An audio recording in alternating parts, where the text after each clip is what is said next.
देखिए दोस्तों, हिस्ट्री के पढ़ने के टाइम पे अगर आपको किसी एक जगह के ज्योग्राफिकल चेंजेस को उसके हिस्टोरिकल चेंजेस और उसके कल्चरल चेंजेस के साथ जोड़ के देखना है तो ये चैप्टर आपको मदद करेगा। कहने का मतलब यह है एक लाइन में कि किसी एक जगह का कल्चर उसकी हिस्ट्री और ज्योग्राफी के साथ जुड़ा हुआ होता है। कैसे जुड़ा हुआ होता है वो आपको इस वीडियो में देखने को मिलेगा। तो देखिए, क्लास 7 की जो हिस्ट्री के एनसीईआरटी की टेक्स्ट बुक है उसका ये पहला चैप्टर है जिसका टाइटल है ट्रेसिंग चेंजेस थ्रू 1000 ईयर्स। बहुत इंपॉर्टेंट है ये आपके हिस्ट्री के कंसेप्ट्स को क्लैरिफाई करने के लिए। जल्दी ही हम लोग इस क्लास 7 की हिस्ट्री की टेक्स्ट बुक को भी खत्म कर देंगे। भाई प्लेलिस्ट सेक्शन में चाहिए तो वहां क्लास 7 हिस्ट्री की पूरी प्लेलिस्ट बनी हुई है, वहां पे आपको सारे के सारे इसके 10 चैप्टर्स जो हैं वो मिल जाएंगे। अब सबसे पहले आपको यहाँ पे एक नक्शा नजर आ रहा है दोस्तों, ये मैप नंबर 1 है। यहाँ पे लिखा हुआ section of the world map drawn by geographer al Idrisi in the 12th century showing the Indian continent from land to sea। भैया ये Indian continent from land to sea दिखा रहा है, बट आपको उतना समझ में नहीं आएगा ये Indian continent from land to sea. आपको समझने की जरूरत भी नहीं है। बहुत पहले ये मैप किसने बनाया था? ज्योग्राफिकल अल इदरिसी ने बनाया था। 12th सेंचुरी में बनाया था। तो चूंकि इन्होंने 12th सेंचुरी में बनाया था उस समय पे उतनी इंफॉर्मेशन अवेलेबल नहीं थी। दूसरा मैप देखिए यहां पे पहले देख रहे थे, ये सब कॉन्टिनेंट का मैप है अर्ली 18th सेंचुरी का। एटलस नूवरो ऑफ गुलेमे डी आइल्स में ये छपा है। सॉरी अगर मैं सही प्रोनाउंस नहीं कर पा रहा हूं। एक फ्रेंच कार्टोग्राफर है जिन्होंने इस मैप को बनाया। ये मैप से आप कनेक्ट कर पा रहे होगे फ्रेंड्स, क्योंकि आज की डेट में हमारा भारत का जो नक्शा होता है दोस्तों कुछ कुछ ऐसा दिखता है। तो इन दोनों को मैप्स को कंपेयर करते हैं और ये देखते हैं कि ये मैप्स इतने अलग अलग क्यों हैं, इतने बदले हुए क्यों हैं। शुरू करने से पहले बता दूं फ्रेंड्स कि आगे बढ़ने से पहले इस वीडियो पे लाइक का बटन जरूर मार दीजिए दोस्तों। और लाइक देखिए दबाने से आपका कुछ भी जाने वाला नहीं है। अगर आप लाइक दबा देंगे तो यूट्यूब मेरी इन वीडियोस को ज्यादा प्रमोट करेगा अपनी एल्गोरिदम में। तो आप मुझे कुछ करना चाहते हैं तो इतना कर दें मेरे लिए। ओके, साथ साथ इन एनसीईआरटीज को आप एनसीईआरटी की ऑफिशियल वेबसाइट से डाउनलोड कर रखते हैं, नीचे लिंक दिया हुआ है। तो ये मैप 1 आपने देखा फ्रेंड्स, और मैप 2 आपने देखा। मैप 1 1154 सीई, सीई मतलब कॉमन एरा, मतलब 1154 एडी की ही बात हो रही है, क्राइस्ट के टाइम की, क्राइस्ट की जन्म के बाद की। ओके, अरब ज्योग्राफिकर है अल इदरसी। सबसे पहले जान लेते हैं कार्टोग्राफर। तो कार्टोग्राफर एक ऐसा पर्सन होता है जो मैप्स बनाता है। ओके, तो ये जो अल अदरसी ने ये जो इंडियन सबकॉन्टिनेंट है, देखिए the section reproduced here is the detail of the Indian subcontinent from his larger map of the world. तो उसने बहुत बड़ा मैप बनाया होगा, उसका एक छोटा सा सेक्शन इस मैप 1 में दिखा रखा है। फिर 1720s में एक मैप 2 बना था ये वाला, जिसको एक फ्रेंच कार्टोग्राफर ने बनाया था। और ये दोनों मैप्स काफी डिफरेंट हैं। जो हमारा 1720s वाला मैप है वो काफी हद तक हमको अभी के इंडियन सबकॉन्टिनेंट जैसा लग रहा है, बट ये अल इदरिसी वाले मैप से तो हम कुछ कनेक्ट ही नहीं कर पा रहे हैं, क्योंकि अल इदरिसी वाली चीजों में कुछ डिफरेंट चीजें हैं। जैसे साउथ इंडिया अल इदरिसी के मैप में वहां दिखा रखा है जहां पे नॉर्थ इंडिया है। श्रीलंका को ऊपर दिखा रखा है जबकि वो साउथ में है। प्लस प्लेसेस को अरेबिक में मार्क कर रखा है, जिस तरीके की लैंग्वेज उस समय पे अल इदरिसी इस्तेमाल करते थे। फिर उत्तर प्रदेश की कुछ जगहों को भी दिखा रखा है, कन्नौज को, जिसको कन्नौज लिख रखा है, आपको समझ में नहीं आएगा क्योंकि अरेबिक लैंग्वेज में लिखा हुआ है। एक्चुअली आपको समझने की जरूरत भी नहीं है। इस मैप को यहाँ पे डालने का, एनसीईआरटी की किताब में डालने का मकसद बस इतना है कि आप ये समझ पाओ कि जो मैप पहले बने थे वो उतने एक्यूरेट नहीं थे। रीजन क्या था उनके एक्यूरेट ना होने का? क्योंकि उस समय पे इतनी इंफॉर्मेशन अवेलेबल नहीं थी। As simple as that. Map 1 से 600 साल बाद बना ये map 2।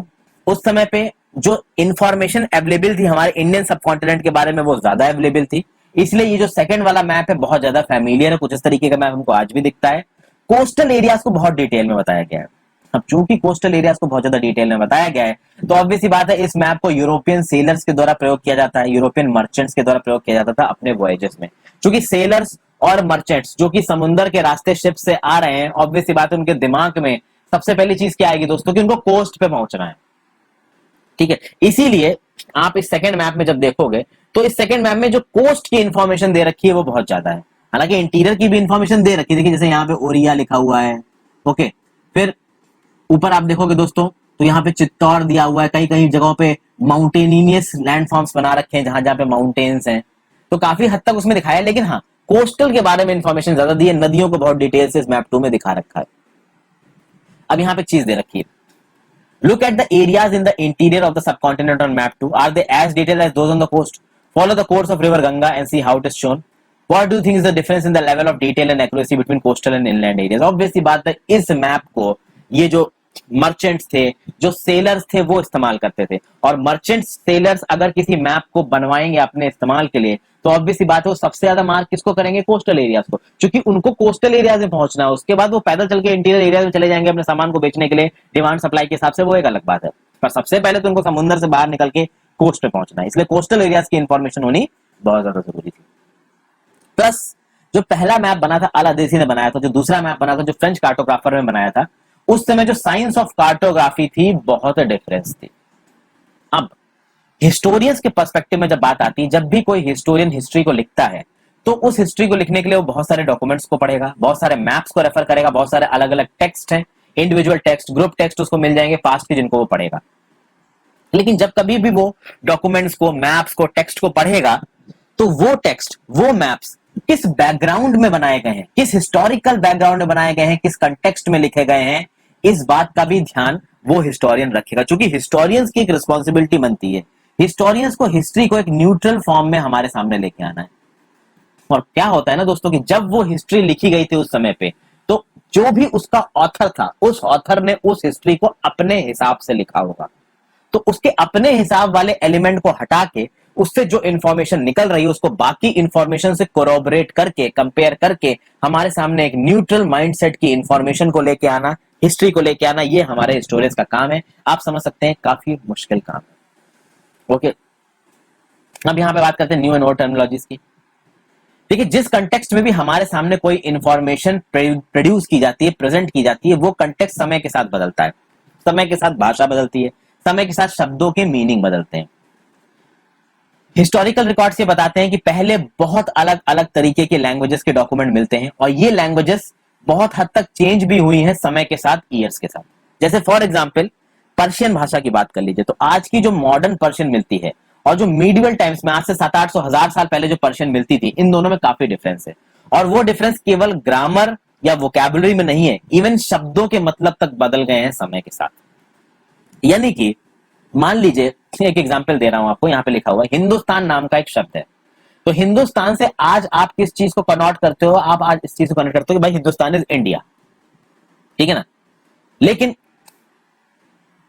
when the term was used in the 13th century by Minhaj-e-Siraj, a chronicler who wrote in Persian, he meant the areas of Punjab, Haryana and the lands between Ganga and Yamuna। जब मिनहाज-ई-सिराज में Persian में लिखा, तो उस मिनहाज-ई-सिराज में जब इस Hindustan term का प्रयोग हुआ, तो ये हिंदुस्तान टर्म वहां पे पंजाब के इलाके को डिनोट कर रहा था, हरियाणा के इलाके को डिनोट कर रहा था, और गंगा यमुना दोआब के बीच में जो भी इलाके आते हैं उनको डिनोट कर रहा था। He used the term in the political sense for lands that were a part of the dominions of Delhi सुल्तान। दिल्ली सुल्तान की जो उस समय बादशाहत थी, दिल्ली सुल्तान की जो मिल्कियत थी, जहां जहां जहां पे दिल्ली सल्तनत का राज था, उस जगहों को इस हिंदुस्तान टर्म्स के साथ डिनोट किया जा रहा था। ओके, और उसमें भी अब आप एक चीज समझोगे कि इस हिंदुस्तान टर्म्स में जो एरिया आते थे वो कांस्टेंट नहीं थे, फिक्स नहीं थे, वो कंटिन्यूअसली चेंज हो रहे थे। जैसे जैसे दिल्ली सल्तनत की बाउंड्री चेंज हो रही थी, वैसे वैसे ये इलाके जो कि हिंदुस्तान के अंदर आते थे उस समय पे, वो भी चेंज हो रहे थे। यानी कि कुछ समय पे साउथ इंडिया का कुछ हिस्सा दिल्ली सल्तनत के अंदर रहा, किसी और टाइम पे नहीं रहा, तो जब रहा तो उस समय पे वो हिस्सा आपका हिंदुस्तान में आ जाएगा, जब नहीं रहा उस समय पे नहीं आएगा। Okay, The areas included in the term shifted with the extent of the sultanate, ये बता दिया, but the term never included South India। South India का ज्यादातर हिस्सा, अब कुछ हिस्सों तक तो पहुंची थी दिल्ली सल्तनत दोस्तों, तो कुछ हिस्टोरियंस बोलते हैं कि इंक्लूड करता है, कुछ नहीं करता है, बट एनसीईआरटी की भाषा में देखा जाए तो साउथ इंडिया का मेजर हिस्सा आप कह सकते हो कि हिंदुस्तान टर्म में कभी नहीं आया। ओके, यानी कि उस समय पे जब दिल्ली सल्तनत का राज था, उस समय पे हिंदुस्तान में साउथ इंडिया इंक्लूडेड नहीं था, बट आज के डेट में हिंदुस्तान इज कंप्लीट इंडिया। फिर बाबर ने अर्ली 16th सेंचुरी में हिंदुस्तान बोला, और हिंदुस्तान बोलने का बाबर का मतलब क्या था, वो भाई इंडिया की ज्योग्राफी को डिनोट कर रहा था, यहाँ के फौना, फौना मतलब एनिमल वैरायटी को, और यहाँ के इनहेबिटेंट्स का जो कल्चर है उसको डिनोट कर रहा था।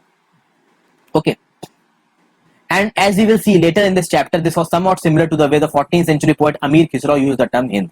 और कुछ इसी तरीके से, जिस तरीके से बाबर ने हिंदुस्तान को देखा है, कुछ उसी तरीके से अमीर खुसरो नाम के फेमस पोएट ने जब हिंद का शब्द का प्रयोग किया है, तो उस फॉर्म में हिंद जो मीनिंग डिनोट कर रहा है, वही मीनिंग हिंदुस्तान डिनोट कर रहा था जब बाबर ने उसको यूज किया था। तो आप समझ सकते हैं कि मीनिंग्स इस हिंदुस्तान वर्ड की अलग अलग जगहों पे अलग अलग रही हैं, कुछ जगहों पे कुछ सिमिलरिटीज है, कुछ जगहों पे कुछ डिफरेंसेस है।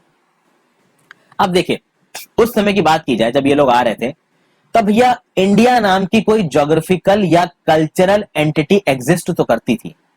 अब देखिए, ज्योग्राफिकल और कल्चरल एंटिटी एग्जिस्ट करती थी, बट कभी भी इसको पॉलिटिकल और नेशनल मीनिंग नहीं दिया गया। हिंदुस्तान हमारा है, हिंदुस्तान आजाद है, ठीक है, हिंदुस्तान को आजादी दो। भाई अंग्रेज जब राज कर रहे थे तो बवाल बढ़ गया, हिंदुस्तान को आजादी दो। आजादी कैसा, हमको पॉलिटिकल आजादी दो, हम सोवरेन बनेंगे, अपना राज खुद करेंगे। यहाँ क्या आ गया, पॉलिटिकल सेंस आ गया, नेशनलिज्म से रिलेट हो गया ये। लेकिन उस समय पे जब बाबर या दिल्ली सल्तनत का राज हुआ करता था, उस टाइम पे क्या होता था कि भाई जब भी बात आती थी इंडिया की या हिंदुस्तान की, तो समझा जाता था कि ये एक ज्योग्राफिकल एरिया है और उस ज्योग्राफिकल एरिया में जो रहने वाले लोग हैं उनका ये कल्चर है। ये कभी नहीं आता था कि ये जो इलाका है ये एक है, यहाँ के लोग अपने आप को एक देश मांगते हैं, इनकी कोई एक कॉमन रूलिंग संस्था है, क्योंकि कभी एक कॉमन रूलिंग संस्था थी ही नहीं। यही तो प्रॉब्लम है इंडिया की फ्रेंड्स। ब्रिटिशर्स से पहले के इंडिया की बात करिए तो इंडिया कभी एक कंट्री था ही नहीं। छोटे छोटे राजा रजवाड़े थे, वो अपने जगहों पर राज करते रहते थे, ओके। और अलग अलग जगहों पे लड़ाई के साथ उनका राज ही बदलता रहता था। जो अलग अलग जगहों पे जो लोग रह रहे थे वो कभी भी ये नहीं सोचते थे कि हम किसी एक देश के हिस्से हैं, वो अपने आप को इस रीजन के साथ एसोसिएट करते थे। वो तो जब अंग्रेजों ने राज किया तो देखा जाए अंग्रेजों ने हमें कुछ अच्छा तो दिया नहीं है, हमें लूटा ही है। लेकिन अंग्रेज एक चीज हमको अच्छी दे गए, वो हमको यूनाइट कर गए। क्योंकि जब उन्होंने हमें दबाया तो ऑब्वियस सी बात है हमको एकजुट होकर उनसे लड़ना पड़ा, और उस केस में हम लोग यूनाइट हो गए। बहुत सारी और भी चीजें हुई, जैसे अंग्रेजों ने रेलवेज बना दी, तो उस रेलवेज से देश के एक हिस्से के लोग दूसरे हिस्से में गए तो इंटरमिंगलिंग बढ़ी, इंटरकल्चरल एसोसिएशंस बढ़े, पढ़ाई हुई तो लोगों के अंदर मॉडर्न एजुकेशन आई। उन्होंने समझना शुरू किया कि भाई हमको हमारे कास्ट के रिलीजन के आधार पर अंग्रेज तोड़ रहे हैं, अलग कर रहे हैं। तो धीरे धीरे लोगों के अंदर में ये नेशनल कॉन्शियसनेस जगा और हम लोग एक हो पाए। नहीं तो भैया मीडियल इंडिया में तो कभी हम लोग एक थे ही नहीं, ओके। जो लोग क्लास 7 के पर्सपेक्टिव से बढ़ रहे हैं वो इस एक्सरसाइज को भी अपनी क्लास में करें। Can you think of any other words whose meanings change in different context. इसके लिए भाई आप जाएं, अपने माँ बाप से बात करें, अपने टीचर से बात करें। भाई ब्रज भाषा, अवधि, तो ब्रज भाषा में जो शब्द हुआ करते थे वो हिंदी में क्या थे, अवधि में क्या थे, इनको कंपेयर करके आपको बहुत सारी चीजें पता चल जाएंगी। अपने दादाजी या टीचर्स वगैरह से बात करिए। आगे चलते हैं। अब देखिए, हिस्टोरियंस जो आज हैं वो बहुत ध्यान से उन पुराने टर्म्स का इस्तेमाल करते हैं जो कि पास्ट में इस्तेमाल हुआ करते थे। क्योंकि पास्ट में जो उनका मतलब था, आज की डेट में उनका मतलब काफी बदल चुका है। एग्जाम्पल लेते हैं, एक शब्द है फॉरेनर। आज की डेट में फॉरेनर शब्द का मतलब है कि कोई ऐसा पर्सन जो कि इंडियन नहीं है, इंडिया के बाहर का है, ओके। तो अगर हम इंडियन हैं और हमारे सामने कोई पर्सन आ जाएगा आपका अफ्रीका से, भाई ये तो फॉरेनर है। कभी कभी आपको अफ्रीकन घूमते दिख जाते हैं या यूएस जो फॉरेन टूरिस्ट गोरे घूमते दिख जाते हैं, आप देखते हैं बोलते हो भाई ये तो इंडियन नहीं है, ये तो फॉरेनर है। तो हमारे हिसाब से क्या है कि भाई दिस इज अ फॉरेनर। अब किसी के पास इंडियन सिटीजनशिप आ गई तो वो इंडियन हो जाएगा यार, पर उतना कौन दिमाग लगाता है। आप बस समझ आइए जो बाहर से आया वो हो गया फॉरेनर आज के डेट के हिसाब से। मीडियल पीरियड में फॉरेनर शब्द का क्या फर्क था? मीडियल पीरियड में फॉरेनर का मतलब होता था एक स्ट्रेंजर। और चूंकि मीडियल इंडिया में ना ट्रांसपोर्ट के साधन इतने अच्छे थे, ना कम्युनिकेशन के साधन इतने अच्छे थे, मीडियल इंडिया में ना अखबार आते थे, ना मैगजीन छपती थी, ये सब चीजें तो देखिए होती नहीं थी, ये सब तो मॉडर्न इंडिया में आके हुई। तो उस समय पे लोग एक गांव में रहते थे और बहुत सारे लोग तो इसी गांव में पैदा होते थे और अपनी पूरी जिंदगी इसी गांव में काट देते थे। तो इन गांव वालों के सामने अगर कोई दूसरे गांव का पर्सन आ गया जो कि दूर है, या सिटी से कोई एक पर्सन आ गया जो कि दूर है, तो उस विलेज या दूसरे गांव के पर्सन को या दूसरे सिटी के पर्सन को ये लोग पहली बार देखेंगे। और जब वो उसे पहली बार देखेंगे तो वो हो जाएगा उनके लिए क्या?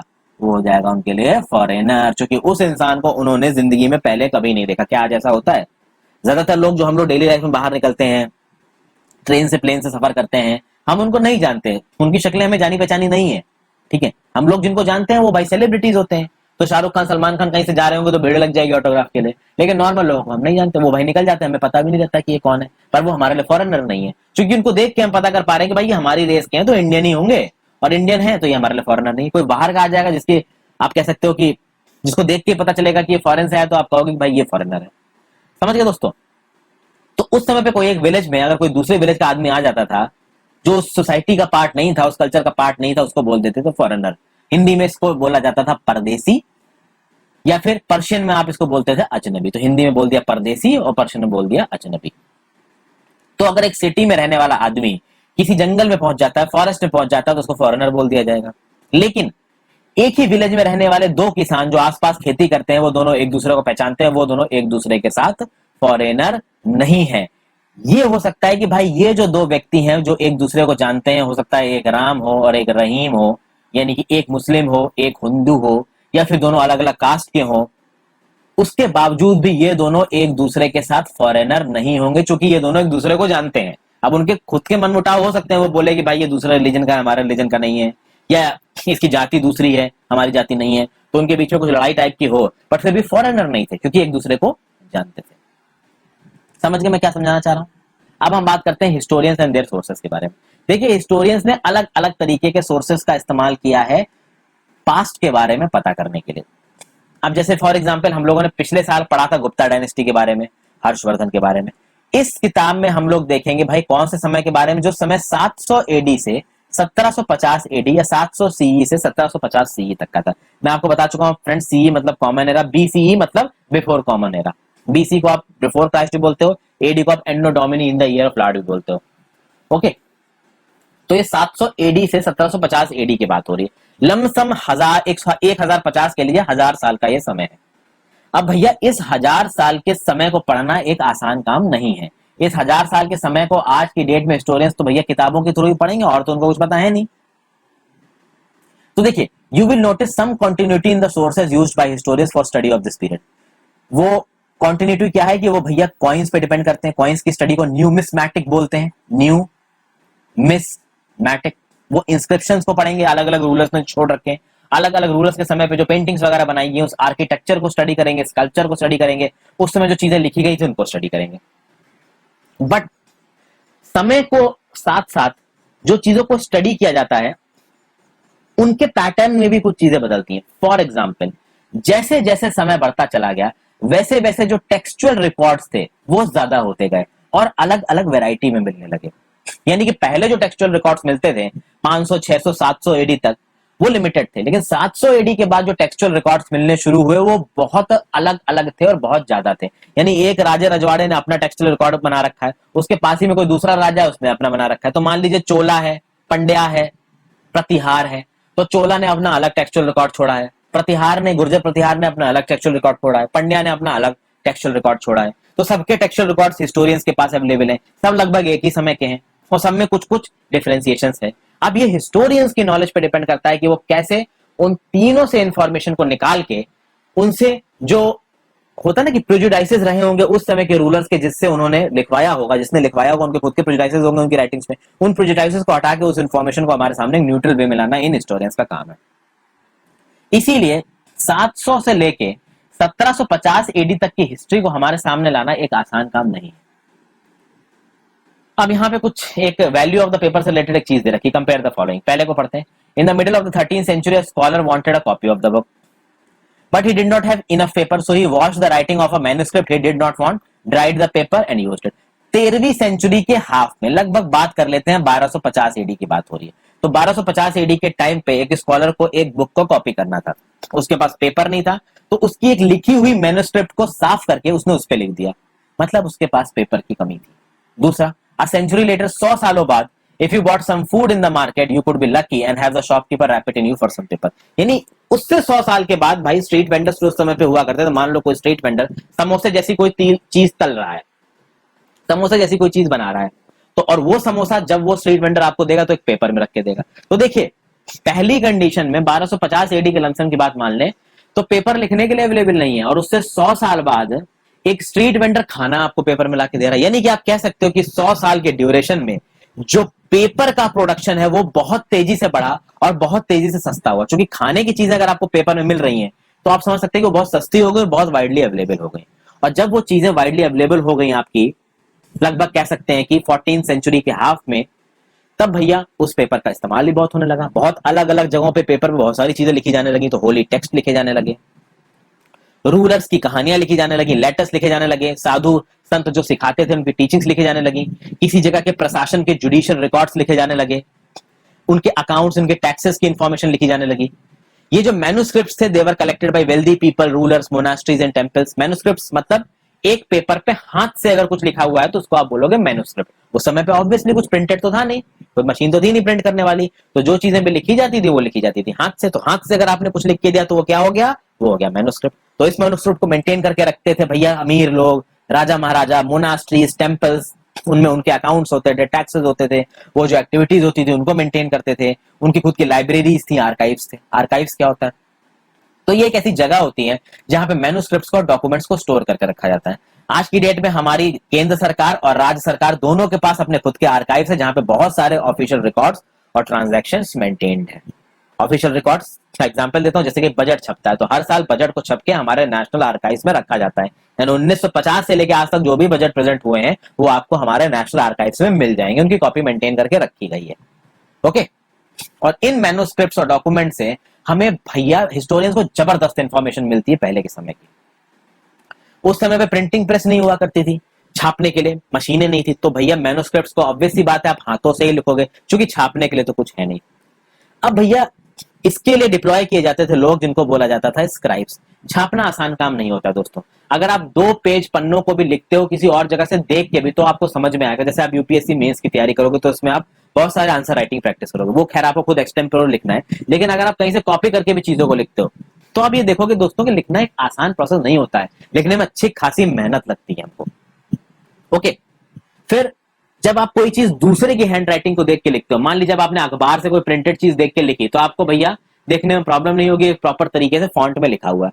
मान लीजिए आपके किसी दोस्त ने कुछ लिखा है और आप उस दोस्त की राइटिंग को कॉपी कर रहे हो, तो अगर तो उस दोस्त की राइटिंग बहुत अच्छी है तो आपको चीजें सही से समझ में आ जाएंगी। अगर उस दोस्त की राइटिंग थोड़ी सी कम अच्छी है या खराब है तो बहुत सारी उसकी लिखी हुई चीजें आपको समझ में नहीं आएंगी।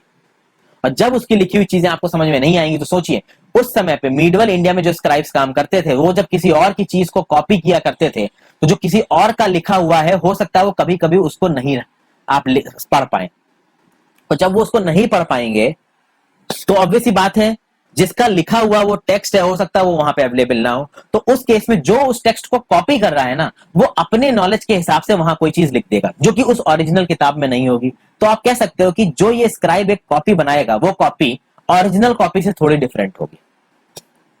ओके, तो जो भी मैन्युस्क्रिप्ट उस समय पे लिखी जाती थी उनमें थोड़े छोटे छोटे चेंजेस आ जाते थे, कभी एक शब्द का चेंज आ गया, कभी सेंटेंस का चेंज आ गया, और सेंचुरीज तक इनकी कॉपी बनती रही। यानी एक पर्सन ने लिखा उसको एक ने कॉपी किया, फिर 20 साल बाद किसी और ने किया, फिर 20 साल बाद किसी और ने किया, फिर 20 साल बाद किसी और ने किया, भाई 100-200 साल 300 साल बीत गए, तो 300 साल बाद जो कॉपी हमारे सामने आई और उससे पहले जो कॉपी हमारे सामने थी भैया दोनों में हो गए तगड़े डिफरेंस।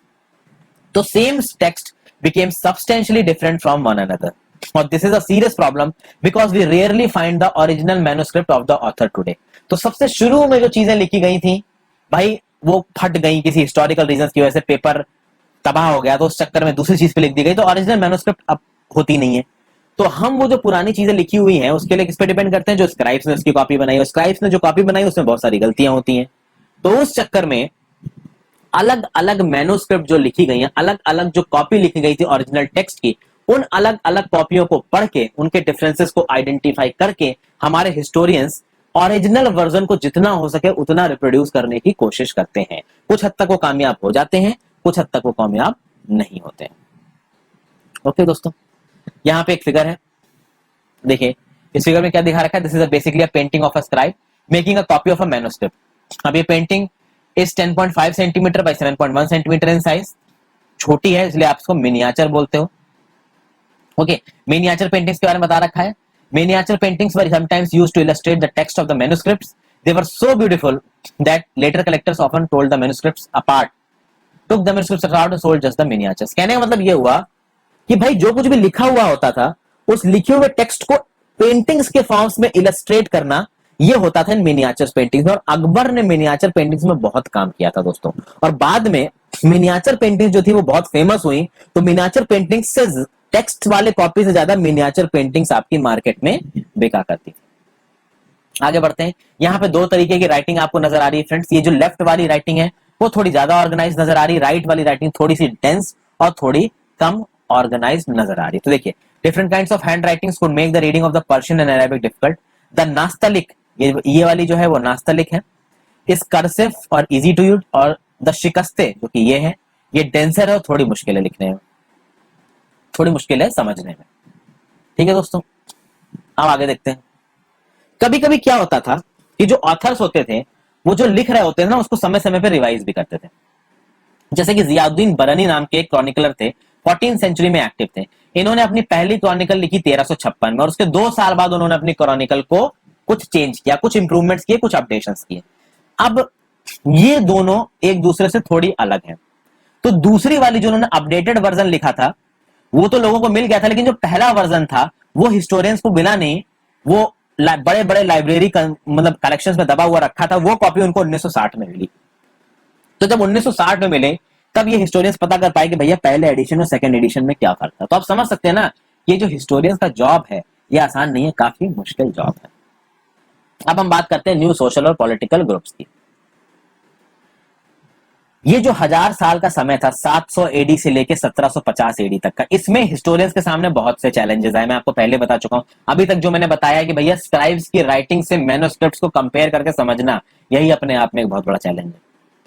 फिर ये जो पीरियड था, टाइम पीरियड था 700 से 1750 एडी का, भैया इसमें बहुत जबरदस्त तेजी से चेंजेस आए। बहुत ही अच्छे डेवलपमेंट्स हुए और वाइड स्केल पे डेवलपमेंट्स हुए। अलग अलग टेक्नोलॉजीज हमारे सामने आनी शुरू हुई, जैसे कि पर्सियन व्हील का इस्तेमाल होने लगा इरिगेशन में।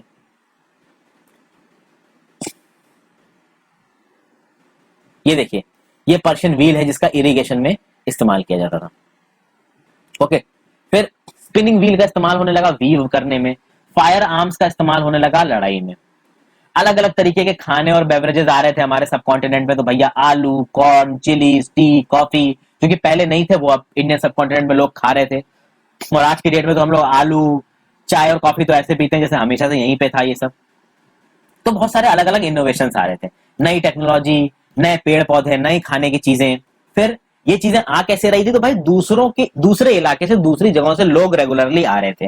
और जैसे जैसे दूसरे इलाकों से लोग आ रहे थे वो अपने साथ साथ नई चीजों को भी लेके आ रहे थे, नए आइडियाज को लेके आ रहे थे, नए कह सकते हो इन्वेंशन को लेके आ रहे थे अपने साथ में। तो जबरदस्त इकोनॉमिक चेंजेस देखने को मिलेंगे, पॉलिटिकल चेंजेस देखने को मिलेंगे, सोशल चेंजेस देखने को मिलेंगे, कल्चरल चेंजेस देखने को मिलेंगे। और इन सब चेंजेस के बारे में हम लोग पढ़ेंगे इसी किताब के चैप्टर 5, 6 और 7 में। अपलोड हो चुके हैं, आप जाके देखिए। तो जबरदस्त मोबिलिटी का पीरियड था ये। जो ग्रुप्स होते थे लोगों के दूर दूर तक ट्रेवल करते थे अपॉर्चुनिटी की तलाश में। सब कॉन्टिनेंट में जबरदस्त वेल्थ थी, तो बहुत सारे लोग यहाँ पे आके रहते थे। दूर दराज सेंट्रल एशिया के इलाके में और पर्शिया में जो लोग रहा करते थे वो सुनते थे कि भैया हिंदुस्तान में बहुत पैसा है, वहां जाओ। तो बहुत सारे लोग निकल पड़ते थे। जैसे आज की डेट में होता है ना कि भैया गल्फ चल के नौकरी करते हैं, बहुत पैसा मिलता है, या यूएसए में न्यूयॉर्क में जाके इन्वेस्टमेंट बैंकर बनते हैं एमबीए करके, उसमें बहुत पैसा है। उस तरीके से उसमें लोग सोचते थे कि इंडिया में बहुत पैसा है, इंडिया में चलते हैं। तो इंडिया में एक ग्रुप ऑफ पीपल थे जो कि मीडियल पीरियड में बहुत ज्यादा फेमस हुए, जिनको राजपुत्र कहा जाता था। उनको राजपूत बोला जाने लगा, यानी कि एक राजा के बेटे। और 8वीं से 14वीं सेंचुरी के बीच में ये नाम, ये राजपूत नाम उन वॉरियर्स के लिए, उन लड़ाकू योद्धाओं के लिए इस्तेमाल किया जाने लगा जिन्होंने अपने आप को क्षत्रिय कास्ट का बताया, क्षत्रिय जाति का बताया। ओके, अब इस टर्म में कौन कौन लोग आते थे? इस टर्म में वो रूलर्स, वो शासक तो आते ही थे जो रूल करते थे, या जो ट्राइबल चीफ्टेन्स थे वो भी आते थे। कुछ सोल्जर्स और कमांडर्स भी आते थे, यानी वो सोल्जर्स और कमांडर्स जो कि बैटल में लड़ते थे किंग्स के नीचे, रूलर्स के नीचे, वो भी राजपूत में काउंट होते थे। इनका भैया अपना खुद का एक मिलिट्री कोड हुआ करता था, शिवैलरिक मिलिट्री कोड होता था। बहुत अमीर माना जाता, बहुत कह सकते हैं कि वीर माना जाता था इन लोगों को। कहा जाता था कि बहुत लॉयल है ये अपने कॉज की तरफ। तो ये लॉयल्टी, ये ताकत, हिम्मत, ये सब क्वालिटीज बताई जाती हैं राजपूत की। किनके द्वारा? उनके पोएट्स के द्वारा, उनके बार्ड्स के द्वारा। बार्ड्स को एक्चुअली पोएट्स ही बोलते हैं। फिर उस समय पे और बहुत सारे ग्रुप आए लोगों के, जैसे कि मराठास आए, सिख्स आए, जाट्स आए, अहोम्स आए, कायस्थ आए। कायस्थ क्या था? कायस्थ एक ऐसी कास्ट थी जिसमें ज्यादातर लोग स्क्राइब्स होते थे या फिर बड़े बड़े ऑफिसर्स के सेक्रेटरीज होते थे। तो इस तरीके के लोगों ने भी अपने पॉलिटिकल स्टेटस को और अपने कल्चरल स्टेटस को उठाया।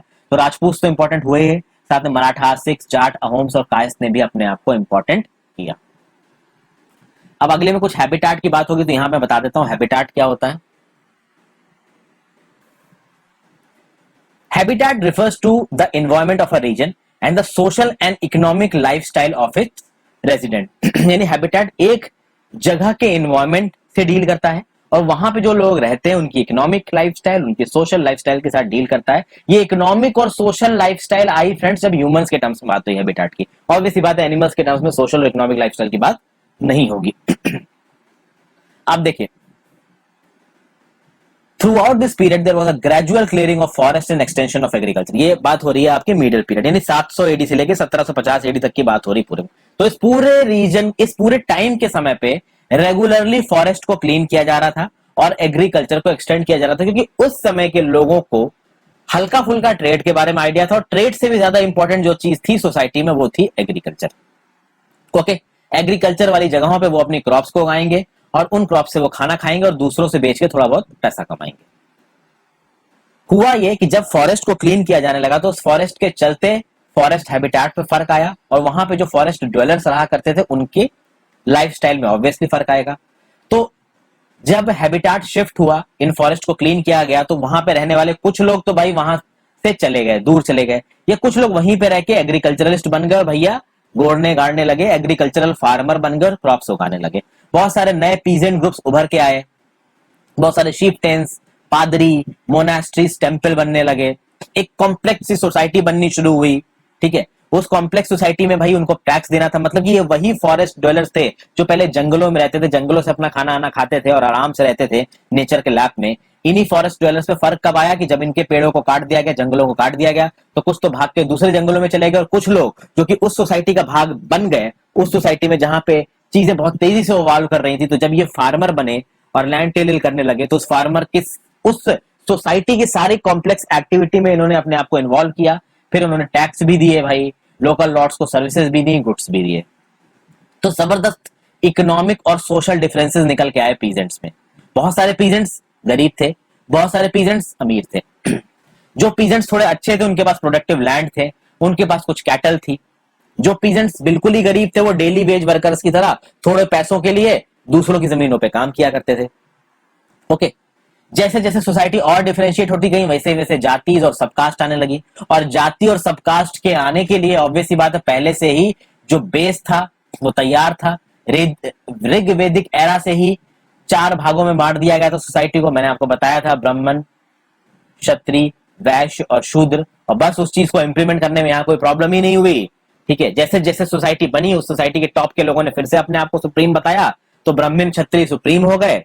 ठीक है, और जो नीचे की तरफ पे लोग थे, जो शूद्र थे, उनमें भी बहुत सारी जातियां बन गई, जो वैश्य थे उसमें भी बहुत सारी जाति बन गई। तो सब कास्ट भी यहाँ पे बहुत सारी इमर्ज हुई, और सब कास्ट के ऑक्यूपेशंस भी अलग अलग थे। जैसे कि कोई कुम्हार है, कोई पॉटर है, तो उसकी पूरी फैमिली के जितने भी आगे होने वाले बच्चे अच्छे होंगे सब पॉटरी ही करेंगे। ठीक है, कोई फार्मर है तो उसके आगे जब बच्चे बड़े होंगे वो फार्मर ही बनेंगे। तो इस पॉटर और फार्मर की फैमिली से कोई ब्रेव पर्सन निकल के आता है तो वो क्षत्रिय नहीं बन पाएगा। रैंक्स को परमानेंटली फिक्स कर दिया गया। ठीक है, तो ये चीजें होने लगी उस समय पे। पर भाई, और एक जाति का स्टेटस, अब जाति में भी सब जाति बन गई, तो शूद्रों में कुछ जातियां टॉप पे थी, कुछ जातियां नीचे थी, वैश्यों में भी कुछ जातियां टॉप पे थी, कुछ जाति नीचे थी। तो एक जाति की पोजीशन क्या है वो जगह जगह से वेरी करेगी। हो सकता है एक लोकेलिटी में उसका इन्फ्लुएंस ज्यादा हो, दूसरी लोकेलिटी में उनका इन्फ्लुएंस कम हो। ये जाति अपने ही रूल्स और रेगुलेशंस बनाने लगी अपने मेंबर्स के लिए। इनकी खुद की एक असेंबली ऑफ एल्डर्स होती थी जिनको बोलते थे जाति पंचायत, और ये जाति पंचायत उस जाति के नियमों को तय करते थे। जो इन नियमों को नहीं मानता था उनको सजा दी जाती थी। लेकिन ये सब जो था ना, ये एक छोटे लेवल पे हो रहा था, क्योंकि several villages were govern by a chieftain। देखिए, एक विलेज में एक ऐसी चीज हो रही है कि जाति पंचायत बन रही है। ओके, वहां पे जो जाति डोमिनेंट है उसने अपनी जाति पंचायत बना दी, सबके लिए नियम बना दिए। अब ऐसे बहुत सारे विलेजेस होंगे, तो ऐसे बहुत सारे विलेजेस को एक chieftain गवर्न करेगा। फिर ये बहुत सारे विलेज मिलके भी एक स्टेट का एक बहुत छोटा सा हिस्सा बनाएंगे। तो टॉप पे राजा बैठता था और उस राजे के नीचे जो सब डिविजन थे उस सब डिविजन में भी बहुत सारी पॉलिटिक्स हुआ करती थी। अब यहाँ पे एक मैप 3 दिख रहा है दोस्तों। इस मैप 3 में हल्की फुल्की बात करते हैं। तो देखिए, प्रोविंसेस ऑफ दिल्ली सल्तनत during Muhammad bin Tughlaq range according to Egyptian source Masalik al Absar fi ममालिक अल अबसर ऑफ शिहाबुद्दीन उमरी। तो भैया, मोहम्मद बिन तुगलक के समय के यहाँ पे कुछ आप समझ सकते हैं कि उसकी वो बता रखी कि कौन कौन सी कॉन्स्टिट्यूएंसीज में, कौन कौन से इलाकों में उसका राज था, इलाकों वाइज नाम भी दे रखा है। तो ये आप अपनी एनसीईआरटी किताबों में देख सकते हैं अगर आपको देखने का मन हो, वैसे उतना इंपॉर्टेंट है नहीं। अब बात करते हैं रीजनल एम्पायर की। बहुत सारे स्टेट्स उभरे, चोलाज आए, चैप्टर 2 में पढ़ेंगे के बारे में, तुगलक के बारे में चैप्टर 3 में, मुगल्स के बारे में चैप्टर 4 में। फिर प्रशस्ति का कंसेप्ट देखते हैं। देखिए, संस्कृत प्रशस्ति क्या होती है। See chapter for an example of the prashasti अगली बार देखेंगे। मैं आपको बताता हूँ प्रशस्ति एक्चुअली में क्या होती थी। प्रशस्ति लिखी जाती थी रूलर्स के लिए, और रूलर का ही कोई पोएट या बार्ड उस प्रशस्ति को लिखता था, और उस प्रशस्ति में भैया उस रूलर की वो बढ़ चढ़ के तारीफ करता था। और जितनी ज्यादा तारीफ कर देगा, जितने उसके आप कह सकते हो प्रेज में शब्द लिख देगा, उतना ही वो रूलर उसको फिर पैसा गहना देके इनाम देगा। ठीक है, तो भाई एक संस्कृत प्रशस्ति है जो कि दिल्ली के सुल्तान गियासुद्दीन बलबन जो कि 1266 से 1287 में सुल्तान थे, उनकी तारीफ कर रही है प्रशस्ति, और प्रशस्ति बोल रही है कि भैया ये जो गियासुद्दीन बलबर हैं, he is the ruler of vast empire, जो बंगाल से लेके ईस्ट ऑफ गजनी तक जाता है अफगानिस्तान में, और फिर पूरे साउथ इंडिया को कवर करता है। अब ये जो इन्फॉर्मेशन है कि पूरे साउथ इंडिया को कवर करता है, ये गलत इन्फॉर्मेशन है। बट प्रशस्ति में तो आप कुछ भी लिखोगे, यानी कि जो प्रशस्ति हुआ करती थी रूलर्स की उस समय पे, वो इतनी ज्यादा उनको बढ़ा चढ़ा के दिखाती थी कि उसमें बहुत सारी इंफॉर्मेशन गलत भी होती थी। फिर गियासुद्दीन बलबन के बारे में कहा गया कि जब भी कहीं जाते हैं, इनकी आर्मी कहीं जाती है तो वहां के लोग डर के भाग जाते हैं, तो गौड़, आंध्र, केरल, कर्नाटक, महाराष्ट्र, गुजरात के लोग इनको देख के भाग गए, इतना डर गए। ठीक है। अब हिस्टोरियंस ने बताया कि ये जो प्रशस्तिज है ना दोस्तों, ये these are exaggerated claims of conquest. यहाँ पे एग्जेगरेट किया गया चीजों को, इनको आप ऑथेंटिक नहीं मान सकते। ओके, आगे देखते हैं लैंग्वेज एंड रीजन के बारे में। 1318 में जो पोएट अमीर खुसरो थे, और अमीर Khusro was a very important person of that time, तो इन्होंने बताया कि भाई ये जो इंडियन सब कॉन्टिनेंट है, इसके अलग अलग रीजन में अलग अलग लैंग्वेज, सिंधी मिलेगी, लाहौरी मिलेगी, कश्मीरी, द्वार समुद्री, ये अलग अलग लैंग्वेजेस मिलेंगी। प्लस अमीर खुसरो ने बताया कि भैया अलग अलग जगहों पे अलग अलग लैंग्वेजेस हैं, बट एक लैंग्वेज है ऐसी संस्कृत जो किसी एक पर्टिकुलर रीजन को बिलोंग नहीं करती। ये संस्कृत बहुत पुरानी संस्कृत है, जो आम आदमी है, आम लोग हैं, उनको ये संस्कृत नहीं आती है। ये संस्कृत केवल ब्राह्मण्स को आती है। उसका एक रीजन ये थी कि ब्राह्मण्स ने सब लोगों को इस संस्कृत को सीखने नहीं दिया, प्लस संस्कृत सीखने में भी थोड़ी मुश्किल थी। ओके, तो यहाँ पे आपको समझ में आता है कि ये जो संस्कृत लैंग्वेज थी, ये एक तरीके से रॉयल लैंग्वेज बन गई थी यहाँ पे, चूंकि आम लोगों को ये आती नहीं थी, आम लोग अपनी मदर टंग में बोला करते थे, और ये संस्कृत केवल ब्राह्मण्स को आती थी। फिर 700 AD तक आते आते हर जगह के अपने खुद के ज्योग्राफिकल डायमेंशंस हो गए, उनके खुद की भाषा हो गई, उनके खुद के कल्चरल कैरेक्टरिस्टिक्स हो गए, जिनके बारे में हम लोग चैप्टर 9 में देखेंगे। और ये कल्चरल कैरेक्टरिस्टिक्स, भाषा, ज्योग्राफिकल ये जो आपके डायमेंशंस हैं, ये कुछ स्पेसिफिक रूलिंग डायनेस्टीज के साथ भी एसोसिएटेड थे। ये जो रूलिंग डायनेस्टीज थी जो कि पूरे इंडिया में फैली हुई थी, ये अक्सर कर आपस में लड़ती थी। तो देखिए, बहुत सारी डायनेस्टी बहुत समय पे बहुत बड़ा अंपायर साबित कर पाई, बना पाई है। जैसे चोलाज ने एक समय पे बहुत बड़े रीजन पे कब्जा किया, खिलजीज ने अपने टाइम पे किया, तुगलक्स ने अपने टाइम पे किया, मुगल्स ने अपने टाइम पे किया। इन्होंने समय समय पे पैन रीजनल अंपायर्स की स्थापना की, बड़े बड़े रीजन पे ऑक्युपाई किया, बट ये जो इनका राज था तो वो बहुत लंबे समय तक नहीं चला। और बहुत लंबे समय कहने का मतलब है कि मैं यहाँ पे 200, 300, 400 साल को लंबा समय नहीं बोल रहा हूँ, क्योंकि जब हिस्ट्री में बात होती है, हजारों साल की बात हो रही है, तो 200 से 400 साल एक लंबा टाइम नहीं होगा। तो मुगल डायनेस्टी देखोगे कि भाई बाबर से लेके आपका औरंगजेब तक तो बड़ी तगड़ी थी, लेकिन ये बाबर से लेके जो औरंगजेब का टाइम था ना, 200-300 साल था। ओके, तो 200 से 300 साल के बीच के टाइम को यहाँ पे बड़ा नहीं बोला जाएगा। इसलिए आप कह सकते हो कि जो मुगल डायनेस्टी है ना, वो भी बहुत बड़े समय तक के लिए नहीं रही, हालांकि बाकियों के कंपैरिजन में सबसे ज्यादा समय के लिए यही डायनेस्टी रही। ओके, इन खिलजी डायनेस्टी और मुगल डायनेस्टीज का रूल क्या है, ये आप पता करने की कोशिश कीजिए। बहुत आसान से सवाल है, पहले की वीडियोस में बता चुका हूं मैं आपको, दोबारा नहीं बताऊंगा, जब समय आएगा तो फिर ये सब चीजें डिस्कस करेंगे ही।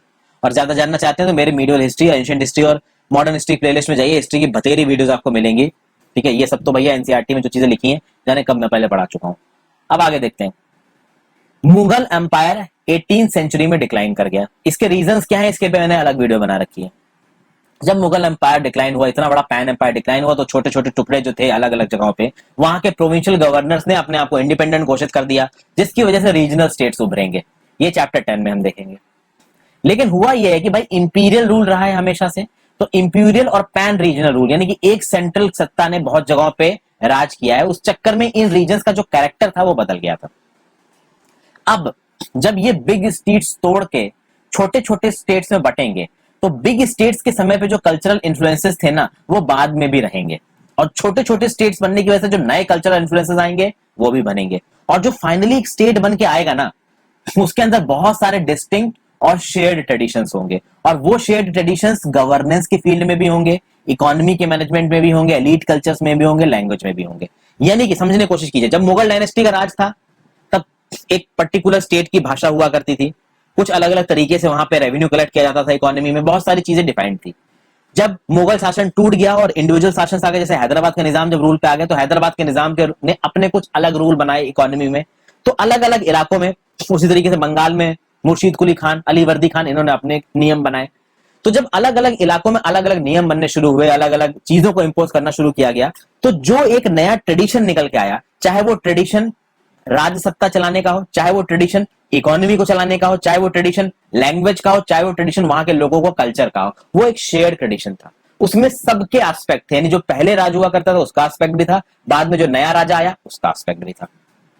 इसीलिए 700 से लेकर 1750 में अलग अलग रीजन्स का जो भी कैरेक्टर है, जो भी कैरेक्टरिस्टिक्स है, जो भी चीजें वहां पे हुई हैं, वो आइसोलेशन में नहीं हुई हैं, वो they are actually the impact of larger pan-regional forces of integration without ever quite losing their distinctiveness। मतलब उनके यहाँ की जो खास चीजें थी वो तो रही नहीं, बहुत बड़े लेवल पे जब इंटीग्रेट हुए तो उनके इफेक्ट्स भी उसके बाद आए, और इंटीग्रेट के बाद वो जब डिसइंटीग्रेट हुए उसके इफेक्ट्स भी उस पे आए। तो फाइनल पे जो आपको एक जगह मिलेगी, उसके ज्योग्राफिकल कल्चरल एस्पेक्ट में आपको हर समय के कुछ ट्रेट्स, कुछ कैरेक्टरिस्टिक्स नजर आ जाएंगे। ठीक है, आगे बात करते हैं भाई ओल्ड एंड न्यू रिलीजन्स की। तो देखिए, हम 1000 साल की हिस्ट्री को पढ़ रहे हैं, लगभग 700 से 1750 एडी तक की। इसमें भैया रिलीजियस ट्रेडिशंस में बहुत सारे डेवलपमेंट हुए हैं।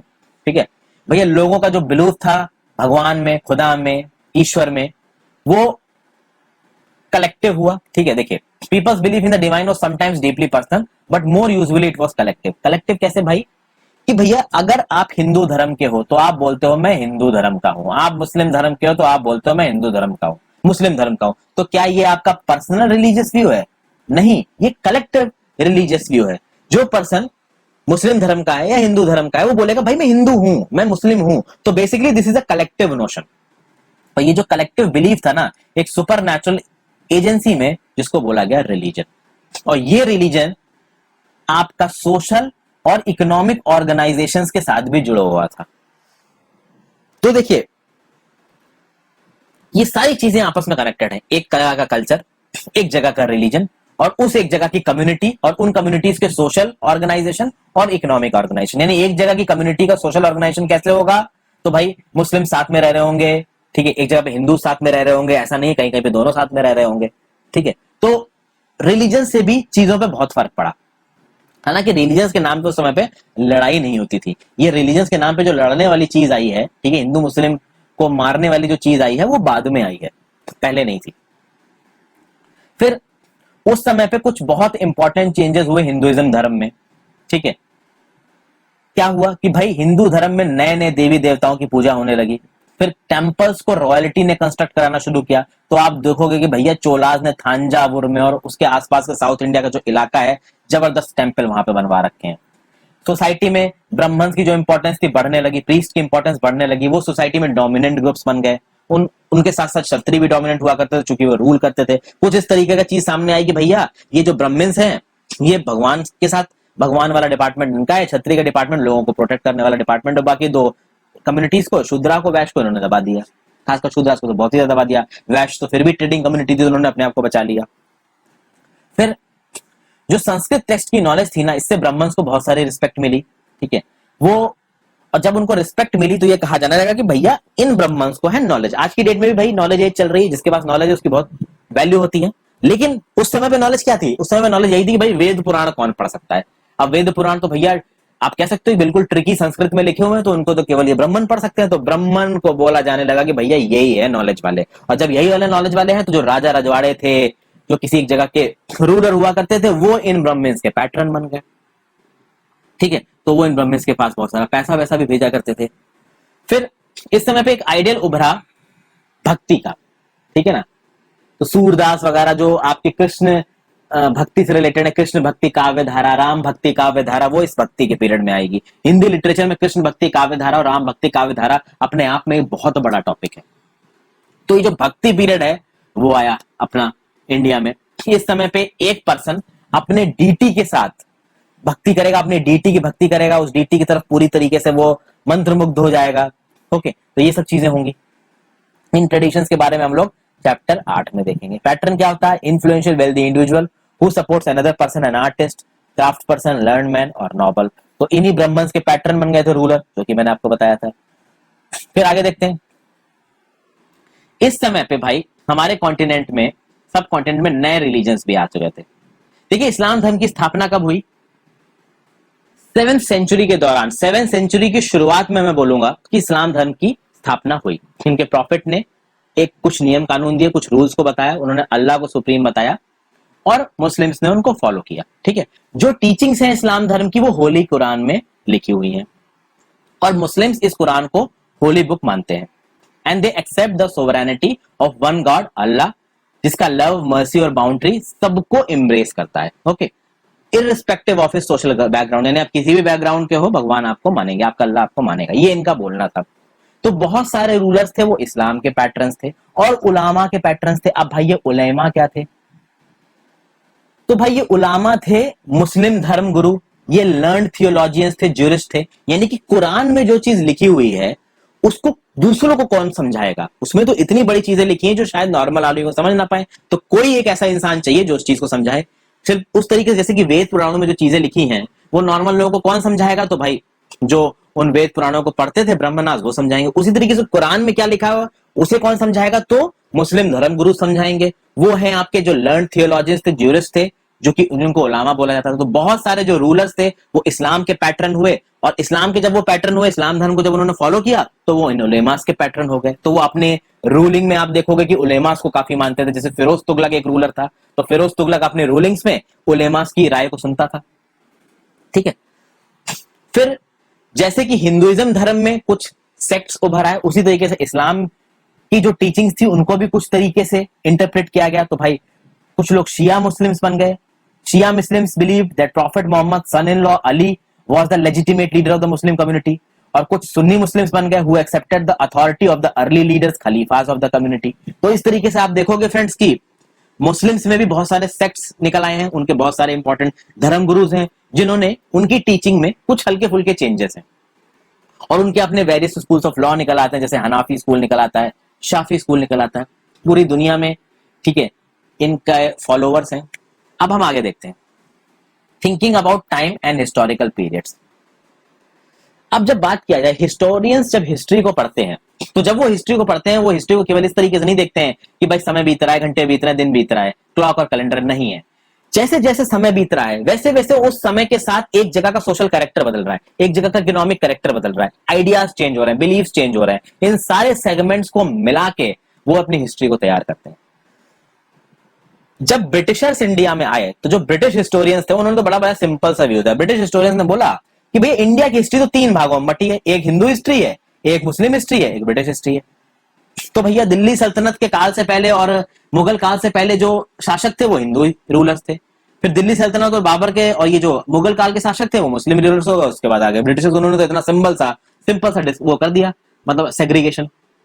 लेकिन ये सेग्रीगेशन जो इंडिया सोसाइटी का इन्होंने किया रूलर्स के रिलीजन के हिसाब से वो बिल्कुल गलत था, बिल्कुल गलत था। ठीक है, क्योंकि उस समय पे हमारी सोसाइटी में बहुत सारे डेवलपमेंट हो रहे थे, इकोनॉमी बदल रही थी, सोसाइटी बदल रही थी, कल्चर बदल रहा था। तो उन्होंने economic changes, societal changes, cultural changes, इन सब को छोड़ के केवल रिलीजन के आधार पे हमारी हिस्ट्री को डिसाइड कर दिया। ये इससे पता चलता है कि इन ब्रिटिश हिस्टोरियंस के दिमाग में एक पैसे की बुद्धि नहीं थी। तो जिस हिसाब से ब्रिटिश हिस्टोरियंस ने बांटा हमारी सोसाइटी को, उससे सुधारा हमारे कुछ हिस्टोरियंस ने। अब उस बांटने के प्रोसीजर को माना नहीं जाता है। भैया बहुत सारे सोशल फैक्टर्स और इकोनॉमिक फैक्टर्स को ध्यान में रखा जाता है हमारे सोसाइटी और हमारे इंडिया के पास्ट को जानने के लिए। तो भाई the histories you read last year include a wide range of early societies. जैसे पहले हमने हंटर गैदरर्स के बारे में देखा था, फार्मर्स के बारे में देखा था, जो लोग टाउन्स और विलेजेस में रहते थे उनके बारे में देखा था, अर्ली एम्पायर्स और किंगडम्स के बारे में देखा था। तो वो थी कह सकते हो कि आप एक तरीके से एंशिएंट हिस्ट्री थी। यहाँ पे हम लोग थोड़ा बहुत मीडियल हिस्ट्री के बारे में देखेंगे। तो ये देखेंगे कैसे पीजेंट सोसाइटीज आगे आई, कैसे रीजनल और इंपीरियल स्टेट्स बने, राजे रजवाड़े आए, कैसे इन राजे रजवाड़ों ने पैस्टोरल और फॉरेस्ट के लोगों को खदेड़ दिया, कैसे हिंदुइज्म और इस्लाम का डेवलपमेंट हुआ खासकर इंडिया में, और उसके बाद कैसे यूरोप की ट्रेडिंग कंपनीज एक एक करके इंडिया में घुसने लगी। तो ये जो 1000 साल की हिस्ट्री है इसमें जबरदस्त चेंजेस देखने को मिले हैं। और इसीलिए आप कह सकते हो कि 16वीं शताब्दी में जो हुआ, 16वीं शताब्दी यानी 1501 से लेके 1599 या 1600 तक, और 18वीं शताब्दी में जो हुआ वो 8वीं और 11वीं शताब्दी से बहुत अलग था। इसलिए इसको एक हिस्टोरिकल यूनिट नहीं मान सकते, इसको आपको बहुत सारे सेग्रीगेशंस करके पढ़ना पड़ेगा। कभी कभी मिडिवल हिस्ट्री को मॉडर्न हिस्ट्री से कंपेयर किया जाता है, बिल्कुल नहीं करना चाहिए, क्योंकि जब भी मॉडर्निटी की बात आती है तो उसमें आता है इंटेलेक्चुअल एडवांसमेंट और मटेरियल प्रोग्रेस। मटेरियल प्रोग्रेस यानी आज की डेट में भाई मटेरियल प्रोग्रेस आप देख ही रहो, हर तरीके से हम लोग की जो लाइफ है वो लग्जूरियस हो रही है, इंटेलेक्चुअल एडवांसमेंट हो रहा है, साइंस में हम लोग बहुत तेजी से आगे बढ़ रहे हैं। मिडियल पीरियड में ये चीजें नहीं थी, इतनी लग्जूरियस लाइफ नहीं हुआ करती थी। एसी का बटन दबाया एसी चल गया, उस समय तो पंखे चला करते थे।